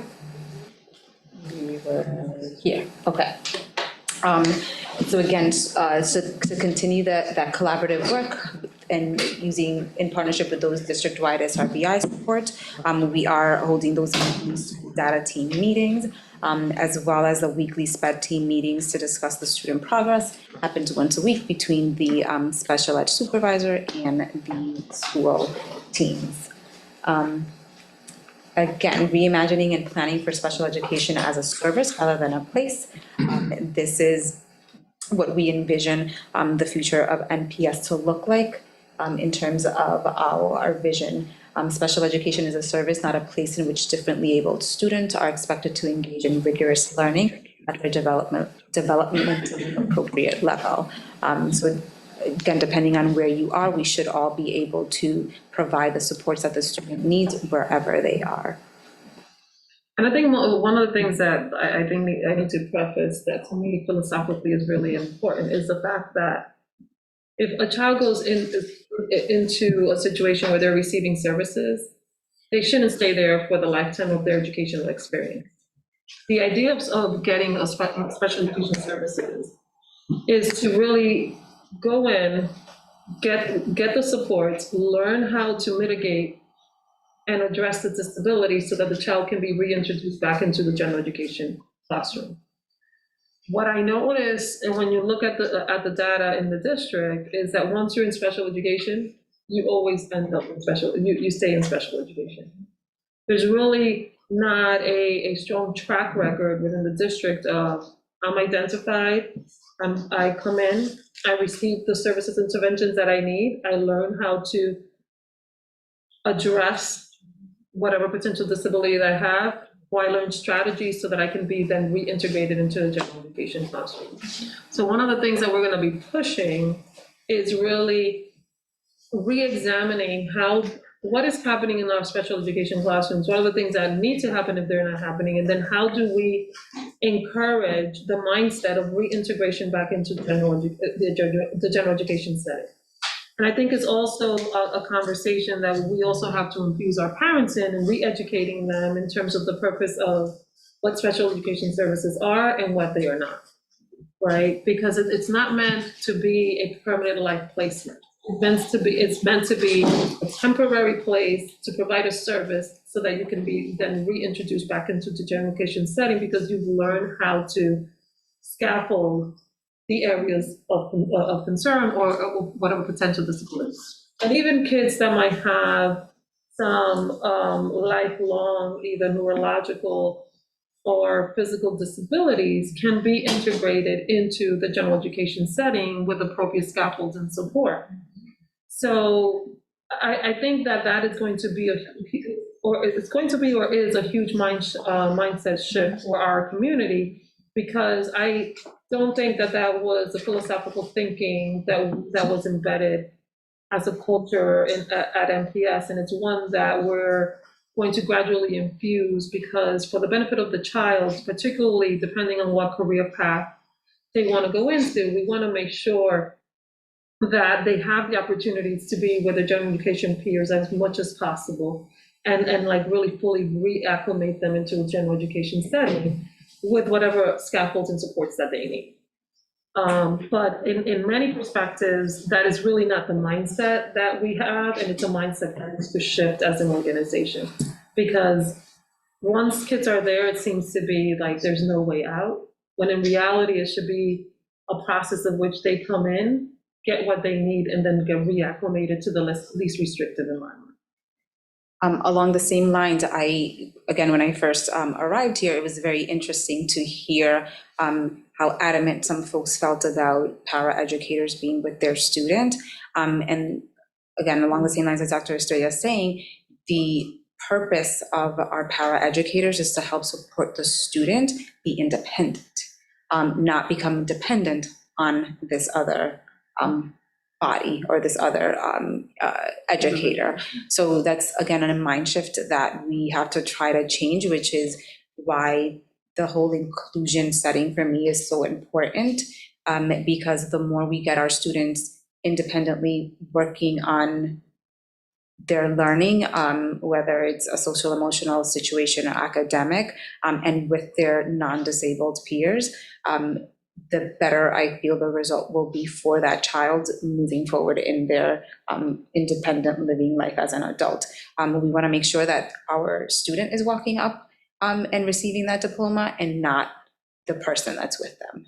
And I think that's, again, a huge mind shift that we have to work towards, and we're starting slowly but surely. But again, I need your support in that in order to make that happen. Because I think we get lost in that being sort of the support for my student, but do I want them to help them become independent, or do I want to be dependent on another person? So just another quick thought. And it's part of the mind shift as well. Mm-hmm. Some of the historic misdiagnosis of some of our MLL students. So we're going to get better at absolutely, yes, and that actually, ties into that SRBI process, right? So a lot of the times when we also don't understand exactly what it is that we need to do with our students, we sort of revert to whatever is sort of, for lack of a better word, the easy way out of things. But being able to really see and hone on the interventions or the specific strategies that our students need, and being able to carry it through and see how they're progressing or how they're not, and how we're going to intensify those interventions will definitely help, I feel, diminish the over identification of specifically of MLL learners. I think particularly adding just to your question is the challenge around how are we identifying our multilingual learners and in what areas? And when you say out of the 25% of MLLs that identified as special education, 10% of them are being identified as language impaired. It begs to question, are they really language impaired, or is it that they have not been receiving the pedagogical practices necessary for them to build language at the rate in which people expect them to become proficient in the second language? So there needs to be a clear distinction between what are the language developmental processes that a English language learner, for the sake of how some people call it, or multilingual learner experiences, versus what are true pathological disabilities that are associated with language development that needs to be distinguished. And I think that in many cases, if a child is not receiving the pedagogical practices necessary to build their language at the rate expected, then it's assumed that they have a disability, when in reality, they just have not received the services in language development that they need, but they don't have a disability. So in many cases, that overclassification happens because of the language services not really aligning in the path that they need to be to build that child's proficiency, and people assume it's a disability. And those are one of the things that we have to carefully monitor and potentially even engage in a case study around to see what is leading to that overclassification, because it's not happening by coincidence. So our next priority in teaching and learning is building the capacity of principals to lead for the success of students with disability. Ways in which we're working toward this, our action plan is, again, working closely with the Urban Collaborative folks and providing professional development. Specifically this month, for next month, December, we're going to engage in that learning, that continuous learning with them. As well as those quality IEP training for administrators, which will also begin in spring 2022. I am, again, specifically having the building administrators, the supervisors, and those special education teachers able to understand, sit and be able to understand what this quality IEP will look like, and then so that we can also best inform our parents through the Connecticut State Department of Education and their supports. And finally, SPED leadership collaboration with building level administrators that we're working toward, again, scheduling to see how that, when and how that will be, or how effective it will be for our supervisors and our school-based administrators. And I think coupled with that, we also have infused professional learning opportunities for our leaders this year, where we have Urban Collaborative coming in and continuing to build their capacity. They started doing this work in the summer, where we kind of scaffolded and built their foundation around this work so that they came in equipped in this academic school year to kind of embrace the new challenge. But you can further elaborate on that. I don't know if you want to on this piece. Yeah. Again, just we're gonna continue the work that we had started with them back in July.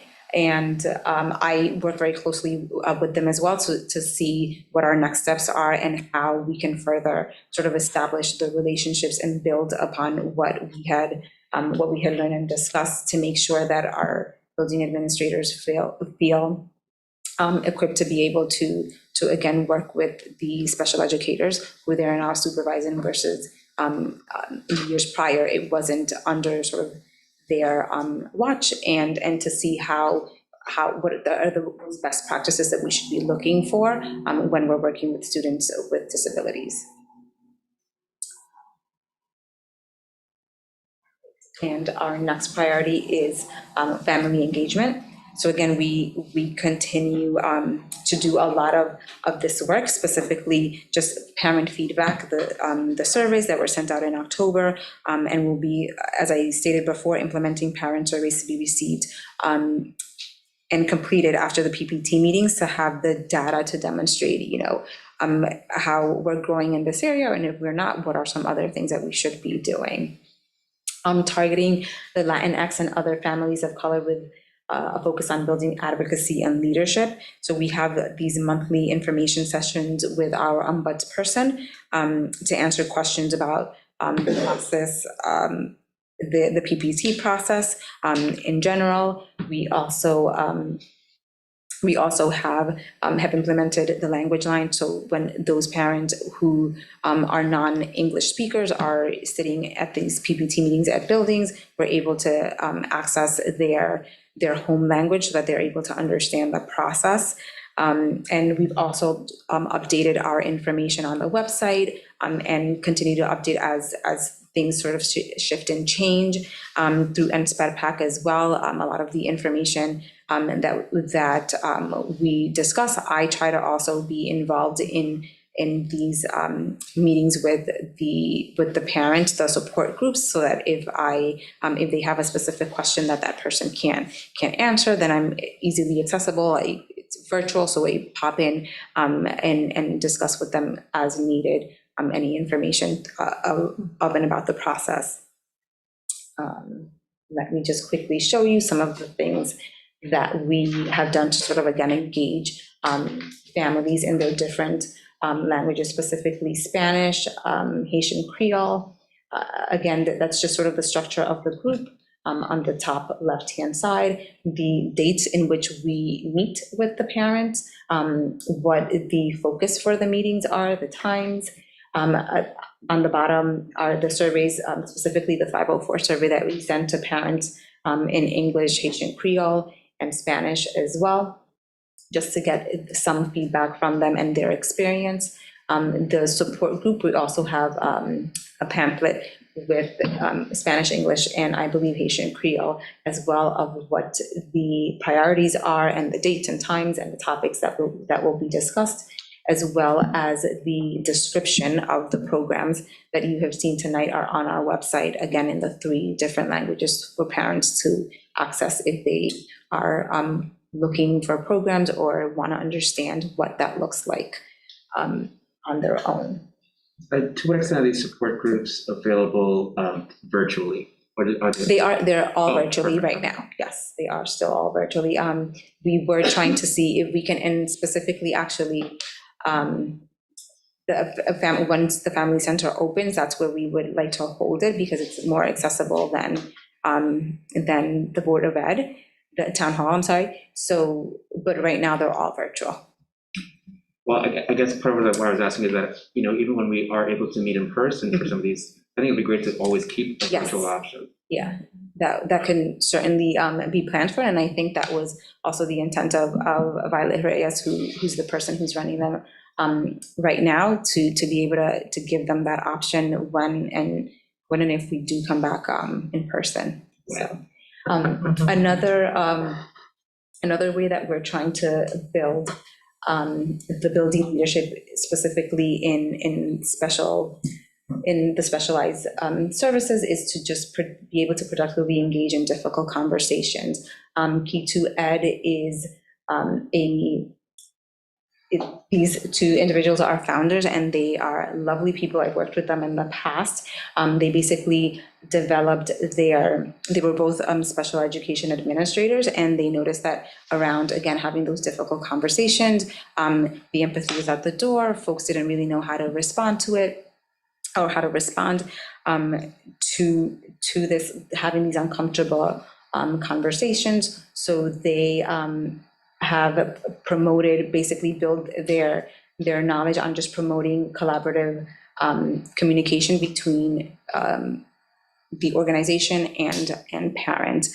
So this is something that we're going to hopefully be able to do in the spring of this year, and if not, early next year. Again, just to sort of familiarize folks and be able to be more comfortable in having these difficult discussions. And then our next priority is mindset. So building staff skills to teach, plan for, and embrace differences. So again, as I keep reiterating, our Gen Ed and SPED teachers are engaging in this co-teaching modules, as well as curriculum learning together, so that we're both understanding that the curriculum is for all, and how are we going to basically tailor it to the specific needs of our students. And specifically invest in instructional practices that benefit all learners, not just the learner that's in my classroom in front of me, but if I don't have specific support for the student that day, I'm still able to provide what the child needs. Again, increasing in para-educators' efficacy to support teachers and students. That professional learning provided, I believe, in November, an increase in their understanding of what their role should be. So again, the intent is to be a support to the student, but not have the student be dependent on him or her. So we want to make sure that they are able to understand their roles and how we can best support the child, but also how we can best support the teacher, be able to be the best teacher that they can be for that specific student. So I just want to quickly show you how we are helping building these staff's specific skills to teach, plan for, and embrace the differences.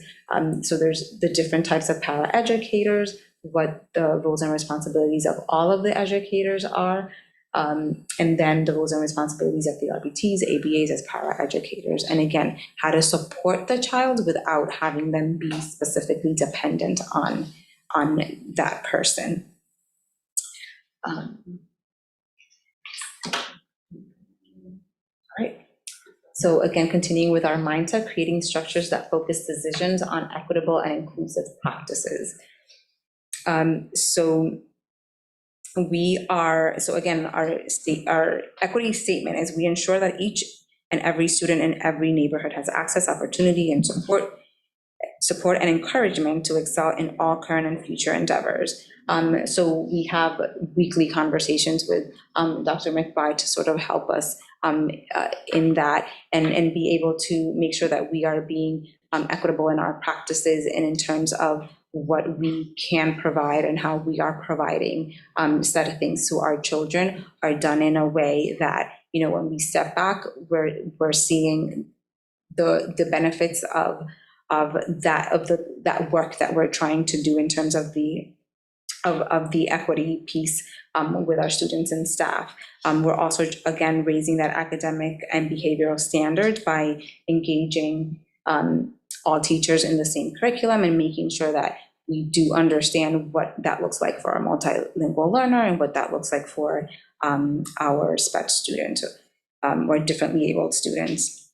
And aligning the language in all documents, school mottos, with the district's focus on equity and inclusion. Again, we started doing that work this year, making sure that we're able to provide most of our materials in those languages, but also what is going to be our common thread to make sure that we see it across all schools, across all buildings in our district.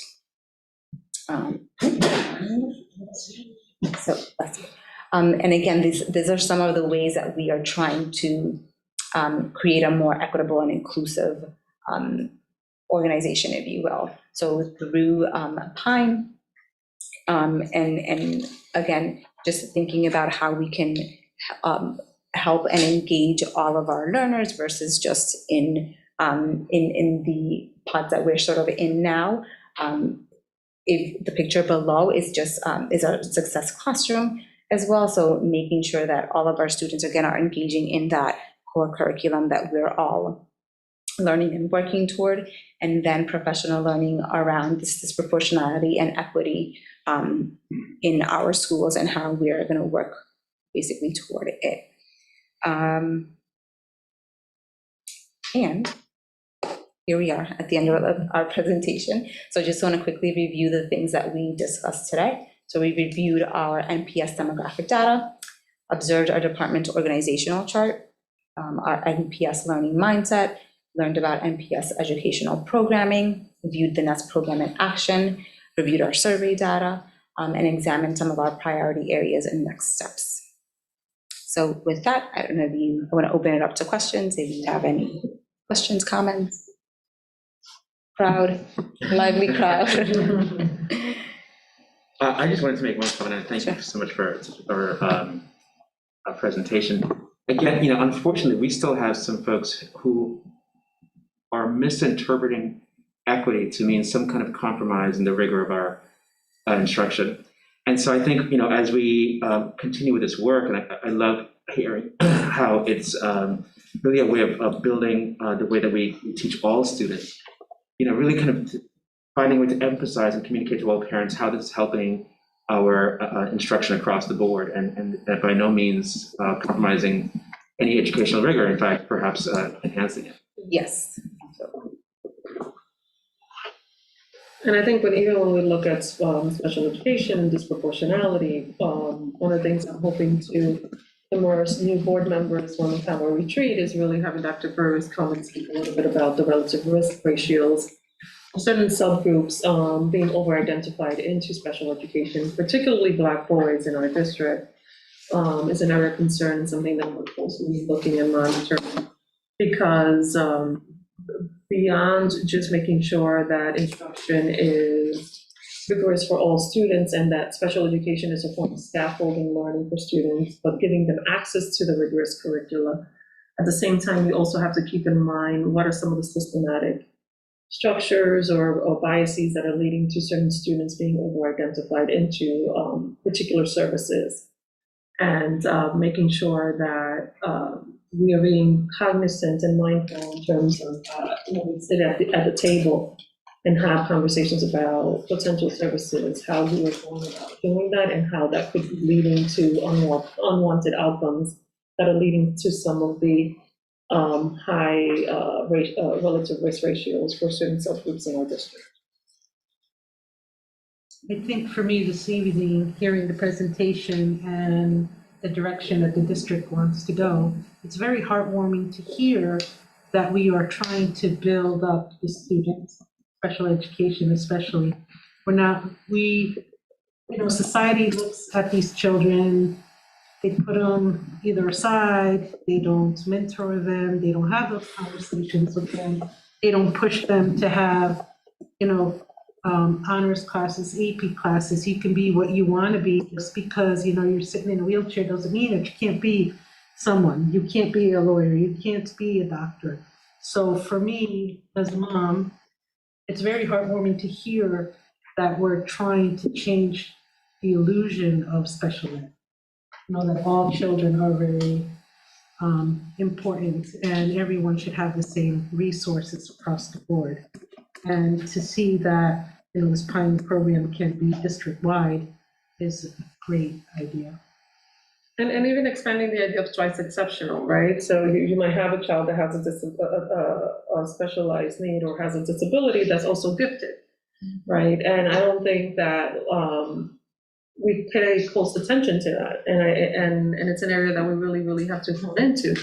Even kids that are in the spectrum, they might have certain elements that we have to provide supports around, but yet are quite gifted in others that we need to flourish and expand.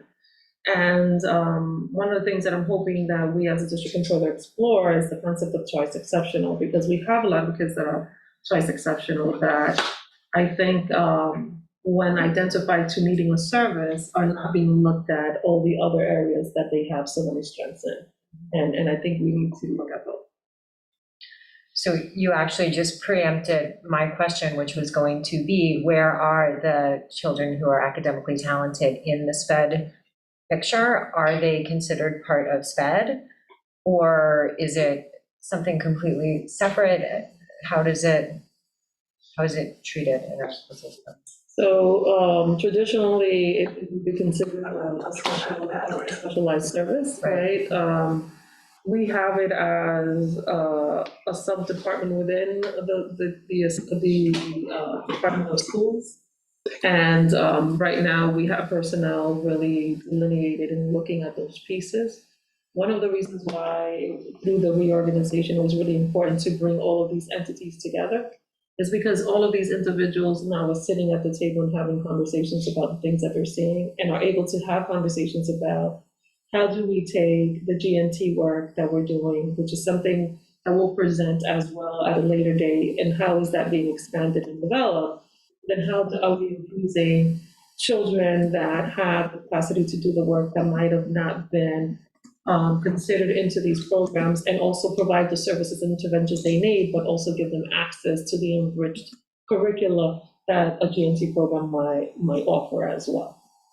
But right now, it's being seen as one of the buckets within the school's umbrella that is working in collaboration with special education, multilingual learners, and all of the other departments.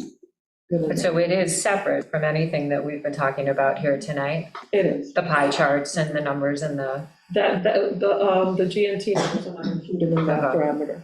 And I think it's another like big conversation, particularly when we talk about some of the things that we're trying to do to be more inclusive and ensure that all students are having access to the program. I think Carla, we will invite to that conversation because she did some phenomenal work when she was at Tracy around creating parameters that allowed for a more diverse pool of students to get into GNT without compromising the students that have traditionally had access to the program. So we have some really interesting data that we look forward to presenting to the board at a later date around our GNT programs and some of the great accomplishments that have already taken place in really diversifying our pool of students into the program, yet not inhibiting those that have been traditionally enrolled. Okay. So Carla, you're invited to that presentation. And just to add to Karen. Can you come to the mic so that the public, they can hear you? Oh, this is going to be very quick. But we do have identified twice exceptional students as well. They may not be in those numbers separated, but there are twice exceptional students identified within. I know for a fact here at Fox Run and at Tracy. And that's one of the data points that we're going to start gathering because historically it's not a data point that we have traditionally gathered as a district, that I think it's really important for us to hone into because it's a really special population of students that I think deserve to be elevated and acknowledged. Okay.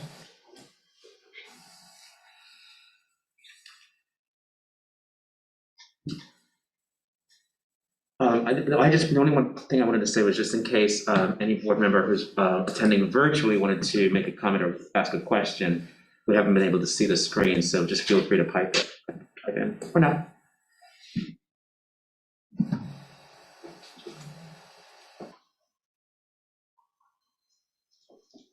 All good for now, Colin. Okay, thanks, Janine. Yeah, I think this was a very helpful presentation. I love the the visual aspect. It's really good to kind of see it all in a snapshot, and I know we will make this available online so that the community can take a look as well. So thank you so much. My pleasure. Thank you, guys. It was a good presentation. I'm happy to hear that there is more of creating a better understanding about the program to parents, because I do believe that there is, that's a challenge area where parents don't have a good grasp on the special ed components and what triggers a diagnosis and all that stuff. So I think that's good that you're doing that. And it should happen before people learn to miss, right? Because it becomes a very emotional process for parents. Yes, it does. Absolutely. And it helps being aware and informed prior to, so that when you have to potentially, if you need to immerse yourself in the process, you have a heightened awareness of what you need to do while you're going through the emotional experience, because it's your child. And because you're a parent and you're talking amongst educated people and there's jargon and there's terms. And so it can be very disconcerting, I'm sure, if you don't understand all of that and your child has a need. So it's good that that process is taking place to help people understand that better.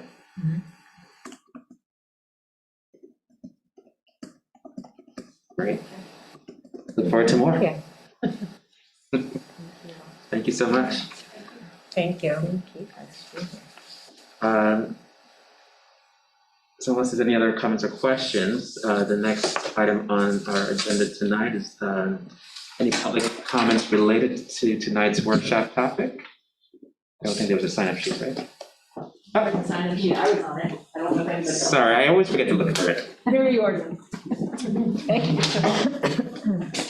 So it's a really important conversation, and we're glad to hear all of this discussion. There was so much in tonight's presentation. It was a really wonderful job. NFT members, I'm Mary Jordan, president of the Norfolk Federation of Teachers. Our members are eager to provide all students with the best opportunities to achieve their highest potential. Currently, NFT leaders meet monthly with Fatima Susanna Tejada to consult on concerns regarding special education services. We've had good discussions in this meeting, and we look forward to increasing the number of positive outcomes. Central in our discussions always are the students we serve.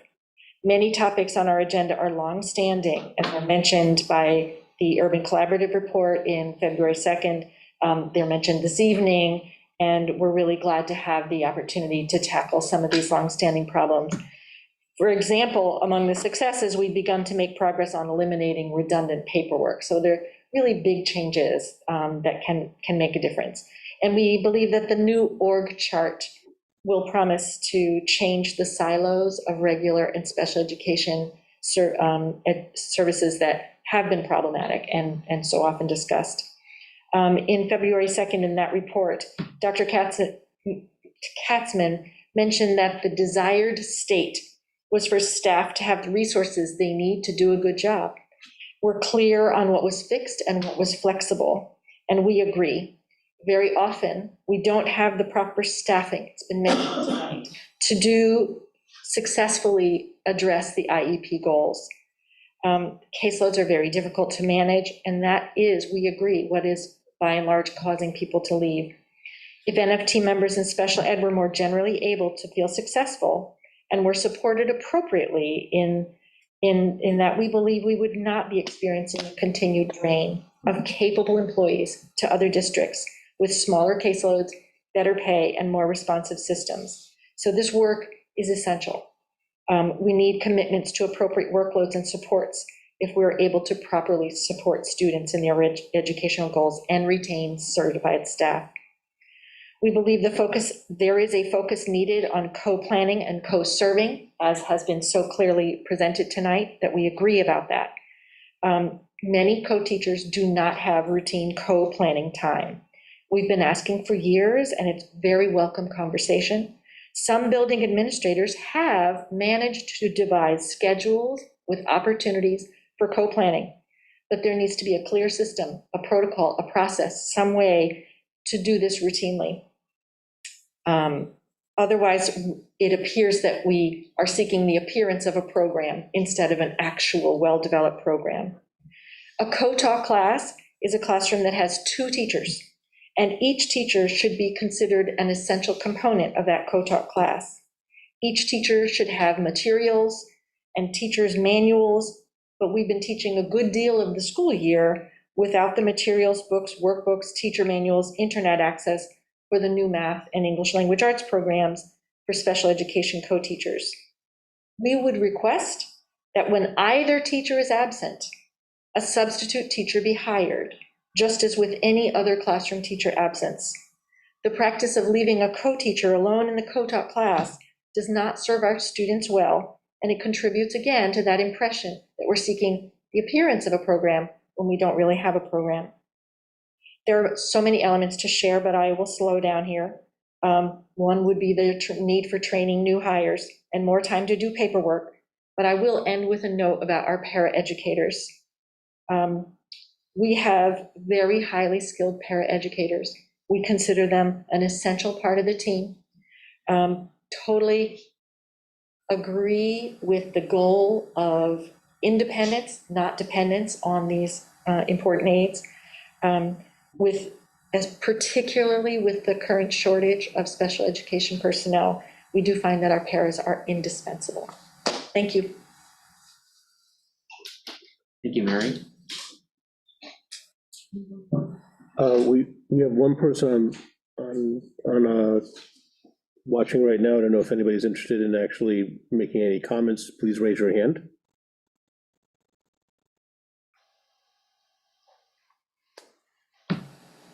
Once, twice. Okay. Well, again, thank you for what was a really robust presentation. I think we all appreciate that this work is so data-driven. I think that, as has been said, this is basically all in service of our students. That's why we're here. Thank you. And without further ado, we can adjourn. We do have 5 members, so I can call for a motion to adjourn. It's a workshop, we don't have to motion. Okay, we will adjourn. Thanks so much, everyone.